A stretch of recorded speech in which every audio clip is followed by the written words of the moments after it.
Ron and Megan, I'm here at Single Barrel. This will be the home of the Democratic candidates tonight. As you can see, setup is currently underway. There are signs placed of each candidate, balloons, and table decorations. The festivities continue here at Lincoln Northeast at its annual pep rally, Booster Blast Off. But the celebration started earlier as the school dedicated its new rocket statue. Each victim was equipped with one of these tourniquets to help stop the bleeding, which officers say was a key part of the training. This is how it works. You take this cardboard viewfinder, which is powered by a Google phone, put it up to your eyes and explore a new world. The footage you just saw is in thanks to the couple's next door surveillance system, which caught it all on camera. Now this car has been in the roundabout at Southwest for about a week now. The idea is to give students a sobering reminder about the effects of drunk driving. Dogs like Betsy are used in various ways throughout LPS, as young as preschool all the way through high school. Watch as this woman pulls into the driveway and snatches a package from a West Lincoln home. It happened this past Sunday to this couple. Sylvia was at home feeding their daughter Aria when she was alerted by their dogs barking. That's when she peeked out the window and noticed this car getting away with their belongings. At first I couldn't believe it, and I was like, oh my gosh, she's stealing from us. And right away I turned around and grabbed my phone and just started taking pictures. The footage you just saw is in thanks to the couple's next door surveillance system, which caught it all on camera.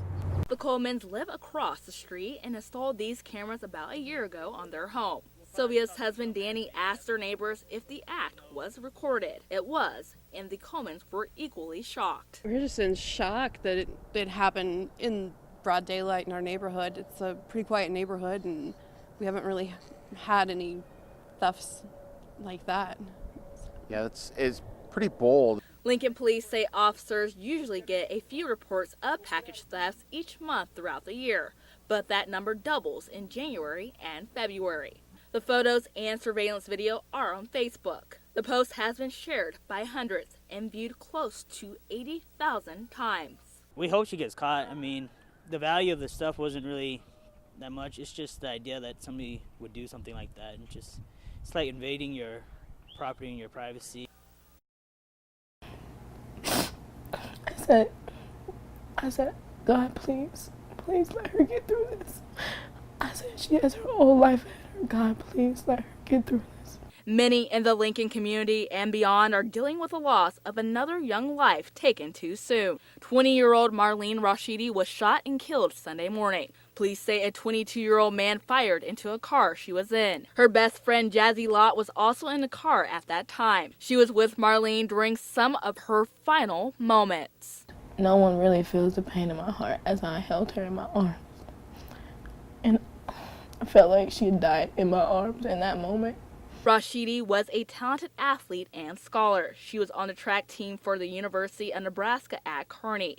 She was a sophomore studying political science and pre-law. The university described her as a visible leader and student. Her friends say her drive and commitment to her goals was inspirational. They say she touched everyone she met with her beautiful, positive spirit. I've never heard anyone complain about Marlene or say anything bad about her, ever.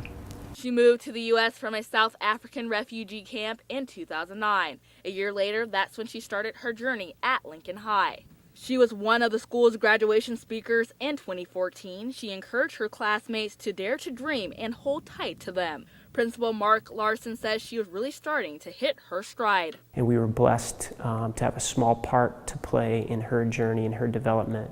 And like I said, are really shocked and saddened by the news today. It really breaks my heart because she did not deserve it at all. No one deserved to die that night. This is Christian Becker and his dog Bear. He's trained to be a therapy dog for veterans with PTSD. Bear was one of 11 pups that were put to the test Wednesday morning. It was the end of their 9-week basic obedience training. Who were their teachers? These inmates at the Nebraska State Penitentiary. So it was time for the dogs to show off what they've learned. Stop. It shows that I've done something right, that I've put in these at least couple hundred hours worth of training time into this dog, and it worked. The program is called Second Chance Pups, and it has been around for more than a decade. It takes dogs from shelters throughout Nebraska and the Midwest that are least likely to be adopted because of their lack of manners. That's where the inmates come in. They spend the majority of their day caring and training the animals. It's kind of like having a kid with you. I mean, it's a lot like taking care of a child. So, I mean, they depend on us and we kind of depend on them. Good job.